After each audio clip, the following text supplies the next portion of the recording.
I'm Charlene Stevens, the City Administrator for the City of Cottage Grove. Joining me today for Council Update is Council Member Jen Peterson. Today the topic we're going to be talking about is the Gateway North redevelopment. So Jen, let's talk about that a little bit. The city's been working on this for over a decade. It's been and a long you have time. been involved kind of almost all of that time, Yep. I would believe. And so let's talk a little bit about what the Gateway North redevelopment is going to contain. Yeah, this has been going on since basically just before I got elected to the council. So it's been something that I've been very aware of for a long time. So the recent purchase of the Home Depot property by the city helps to move things forward a little bit faster and with a little more consistency and dependability as far as getting Cottage Grove to become a really vital business district again. So it just wasn't happening. We gave it lots of chances to try to go, through private measures with the developers and such, and it just wasn't happening. So we think that the city getting involved is definitely something that helped expedite things. And of course the city did purchase the Home Depot property November 4th and such, and so the city now owns that property and has also been working with Hy-Vee on the redevelopment of the former Rainbow Shopping Center site. And that does involve a business subsidy. Right. And I know we've had, certainly at the city we've gotten questions, you probably as a council member have gotten questions about the subsidy and whether the development could have occurred without the subsidy. And obviously it wasn't happening. The development wasn't happening. So that's just even more of a reason why it shows that the business subsidy was kind of the key to making this happen. Yeah. So definitely it's something that really normal part of doing business. Lots of cities do this type of support for businesses to entice them to come here.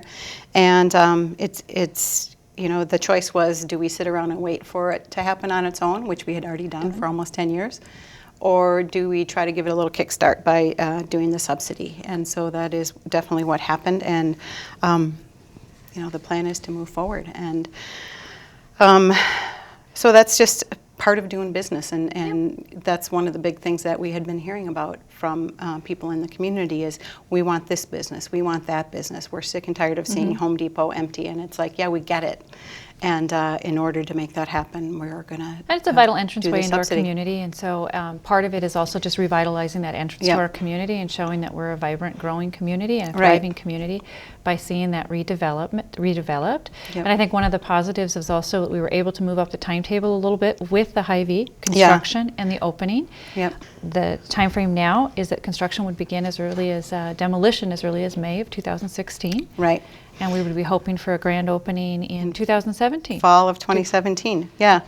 And so part of the redevelopment plan is with stormwater. The local stormwater district is doing a grant for $400,000. That will help to get rid of that current stormwater pond that's there in the parking lot that lots of people had complained about being kind of overgrown and such. That's going to go away, and there's going to be an underground storage system. That'll be a nice improvement for the site, and that's going to be funded in part with a grant from the South Washington County Watershed District.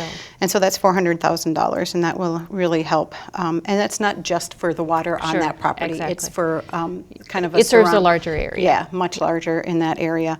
So it's not just to benefit Hy-Vee, and it's not just to benefit whatever businesses are coming in town there. It's kind of all that whole area there. And it won't change the discharge. The discharge will still be going to Hamlet Pond. Right. Yep. Okay. So we really want to encourage people to keep going to the businesses in that area and giving them all the business you possibly can, because they're going to really be impacted during the construction. Access will be changed, and people won't be able to get in and out as easily as they may have been used to. So things like AT&T, Chipotle, Hallmark, Merchants Bank, Noodles, Turbo Nail, Starbucks, and Sports Clips. Make sure you're still going to those businesses. Yes, and the city is working with the business, with Hy-Vee, and also the property and the developer to put up some signage to remind people that those businesses are open, and of course we want to see those businesses thrive, and we want to see those businesses continue to thrive during the construction process, and of course be part of the shopping center when Hy-Vee opens in fall of 2017. And so what we're hearing is about 600 jobs coming with Hy-Vee. And the value of the construction as well? About 26. About 26 million. 26 million, yeah.